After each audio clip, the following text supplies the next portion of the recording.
Well, like I said, before we went on the break, we're going to be doing something to do with our health today.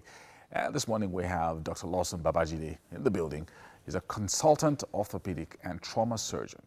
And today he's going to be shedding some light on a curious area regarding to health, especially with children, bone health, with focus on legs and popular things that we see all around us sometimes during our day-to-day activities and even maybe within our families as well. So let me tell you a quick story.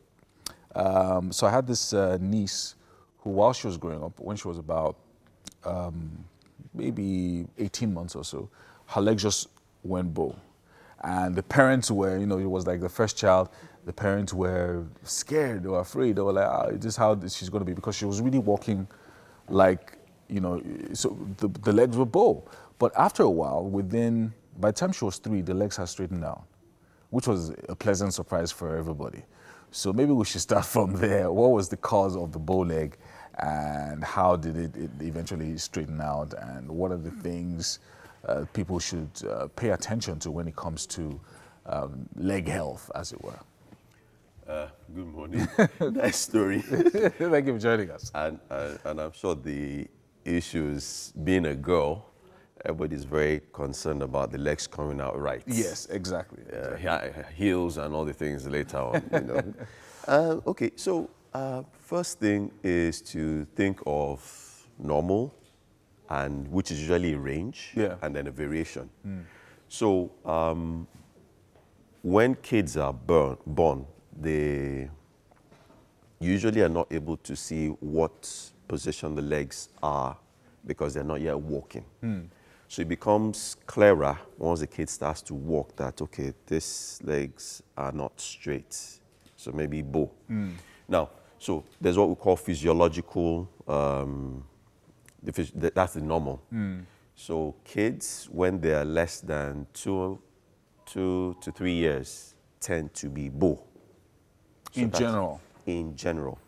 Now, of course, being that the case in this, your anecdote, being their first kid is not something they are used to.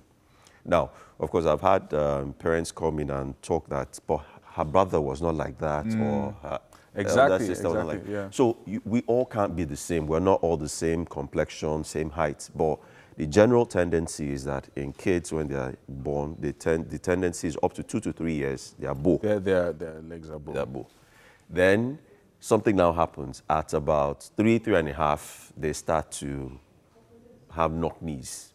They tend to become K. And this is normal as well? That is normal. Okay. So there's a joke I usually crack with most of my patients where they come in and I go like, if I had 1 kobo for every kid I saw, I probably would be richer than Dangote by now. Yeah, because people are just concerned. They will just come, I don't understand why my child has a bow leg, or I don't understand how my child's leg is suddenly from bow, and all of a sudden it's K. The knees are knocking together, and they're wondering how you. So that happens at about 3, and then it starts to straighten out thereafter, and between the ages of 7 to 10, it tends to straighten out and become straight. Right. So that is now. Having said that, by the time you now see a child at 3, 4 years with bow, then you should worry. Because, like I said, the normal or the expected from 3 years is K or straight. So once it's bow after 3 years, then it starts to work. Now, so at that point, though, would it already have been, is it already late to have done something about it? Because, I mean, if you were thinking when the child was 2 years old, okay, it's normal, the doctor said it's normal, and then by the time it's 3, 4, it's still bow, is it still at the early stage, whatever is wrong with the child, or what would you say is you would then suspect that is wrong? Okay, so let me give you a bit of a background. Yeah. Now, so the way to think about it is like this. So you have bone made up of protein and then now has calcium deposited in it. That calcium helps to make the bone more rigid. Now, as a child, you get nutrition from breast milk and what you take in. Now, imagine that there's not enough calcium in the bone, so it's not rigid enough. So as the child starts to walk, the limbs may now start to give way and may either bow or K, Right. which is why some parents come in. And then from the outlook of the child, you can almost tell, okay, this child is unhealthy, or, you know, then there are telltale signs you look out for. Prominent forehead, the wrist tends to be swollen, and then they have what we call like a rickety rosary. So, and that would suggest that there's not enough calcium in the system. So that can lead to rickets, what we call rickets. Right. And that's because there's not enough mineralization, so the bone is not rigid enough. So when the child comes in and you see, and it's on both sides, then it's likely to be normal. But then you can still run some blood tests just to ascertain that, okay, this child has enough calcium. Right, right. Now, if by 3, it's bow, and of course you would have seen. So usually what we advise is come for follow-up. Let us monitor the child's progress. So by the time the child is at 3 and is bow, then that suggests that it may be rickets, because it's not a deviation from normal with all certainty. Right, right. And or it may be there's a bony problem that is common in blacks, which we call Blount's disease. Blount's disease. So for some reason, the inner parts of the knees are not growing as quickly as the outer parts. Yeah. So this is growing, and it tends to kind of like bow. So this is for the Blount's disease itself. For the Blount's disease now, itself. A lot of these conditions, are they treatable? Are they curable? Does the child then have a normal life after this? Okay. So for the rickets, since we all agree it's a deficiency in calcium. Yeah.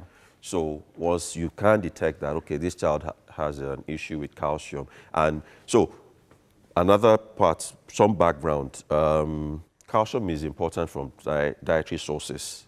So playing in sunlight, exercise as kids is very important. So it helps to build bone strength. So at the end of the day, more often than not, for those kids with rickets, you just need to supplement with vitamin D, calcium. So dietary sources, cod liver oil supplements, or vitamin D supplements will also help. For the children with Blount's disease, you need to monitor, and they may need some form of possibly surgical intervention. Oh, wow. Just to help to get things Straighten things out. Yeah. Okay, so but for any condition that has to do with rickets or calcium deficiency, the diets are the main thing. Diet is the mainstay. Drugs are not necessary. No. Okay. No. So excellent.